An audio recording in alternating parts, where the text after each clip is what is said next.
வாங்க ஃப்ரெண்ட்ஸ், வாங்க, வணக்கம். எல்லோரும் எப்படி இருக்கீங்க? நல்லா இருக்கீங்களா? நான் தான் உங்களுக்கு ஃபேஷன் வித் உங்கள் சித்ரா பேசுகிறேன்.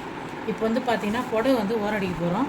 ஆல்மோஸ்ட் வந்து இந்த ஓரத்தில் புடவை ஓரம் அடிக்கிறவங்களுக்கு தெரியும். பிகினர்ஸ்க்கும் நான் சொல்கிறேன் பாருங்கள்.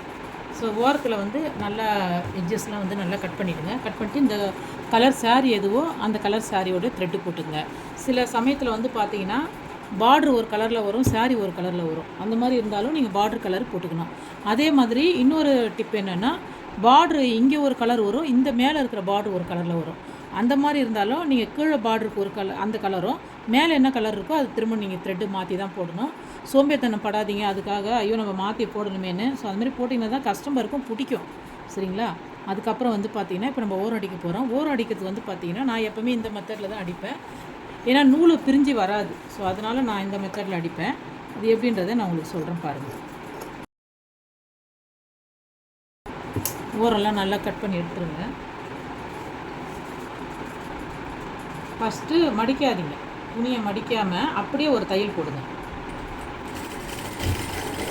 பார்த்தீங்கன்னா தெரியும், நான் துணி மடிக்கலை, அப்படியே ஒரு தையல் போடுறேன்.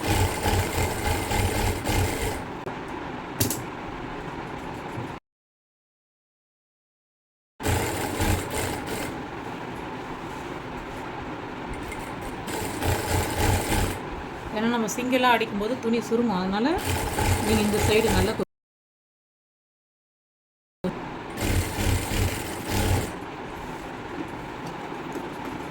ஒரு சைடு ஆல்ரெடி நம்ம வந்து சுங்கு போட்டோம். அதனால் ஒன் சைடு மட்டும்தான். பாருங்கள், இப்போயே நூல் பார்த்திங்களா எப்படி பிரிஞ்சு வருது.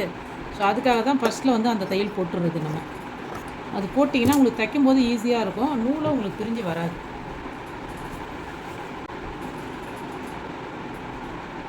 பாருங்கள், ஒரு மடிப்பு மடிச்சுட்டு அப்படியே இன்னொரு மடிப்பு மடிச்சுக்கேன். இன்னொரு மடிப்பு மடிக்கும்போது கொஞ்சம் சின்ன மடிப்பாக மடிச்சுக்கேன்.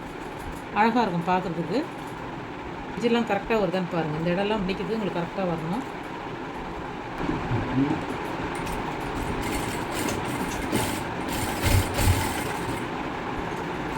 அதே மாதிரி ஓரம் அடிக்கும்போது எப்பவுமே ஓரத்தில் அடிங்க, தள்ளிலாம் அடிக்கக்கூடாது. அடிச்சிங்கன்னா நல்லா இருக்காது பார்க்குறதுக்கு.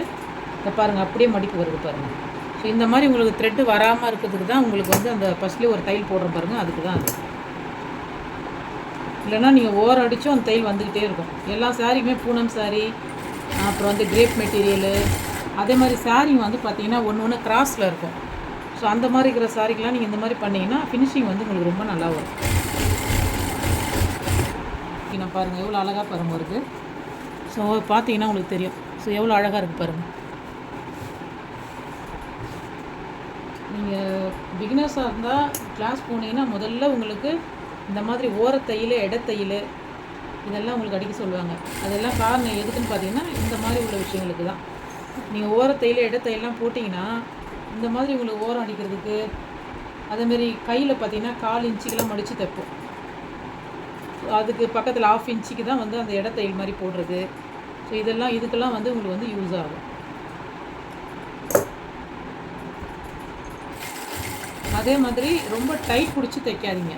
டைட் பிடிச்சிங்கன்னா லாஸ்ட்டில் உங்களுக்கு நீங்கள் தைக்கும்போது உங்களுக்கு வந்து அந்த இடம் லூஸ் கொடுத்துரும். அதனால் ரொம்ப டைட் பிடிச்சி தைக்காதீங்க. பார்த்தீங்கன்னா தெரியும், நான் வந்து ஒரு கை மடிக்கிறேன், ஒரு கை வந்து தான் நான் இதுக்கு மடித்து தைக்கிறேன். இது பார்த்தீங்கன்னா தெரியும், ஒரு கையில் தான் பிடிச்சிக்கிட்டு தைக்கிறேன். கண்ணு வந்து பார்த்திங்கன்னா ஊசியை பார்க்கணும், கை வந்து இந்த மடிப்பு வந்து விட்டு கொடுக்காமல் அப்படியே மடித்து வச்சுக்கணும். ஸோ இந்த ரெண்டும் நீங்கள் கரெக்டாக பண்ணிங்கனாலே உங்களுக்கு ஆட்டோமேட்டிக்காக வந்து உங்களுக்கு அழகாக வந்துடும். இந்த பார்டர் சைடு வரும்போது நல்லா கொஞ்சம் தின்னாக மடிச்சிக்கணும். ஏன்னா மடங்காது.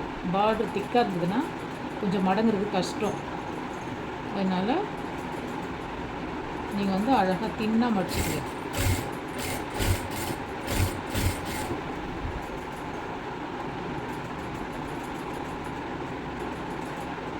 நான் சொன்னேன் இல்லைங்களா, அந்த எட்ஜஸ் வந்து உங்களுக்கு கரெக்டாக அப் அண்ட் டவுன் வரும்ன்ட்டு.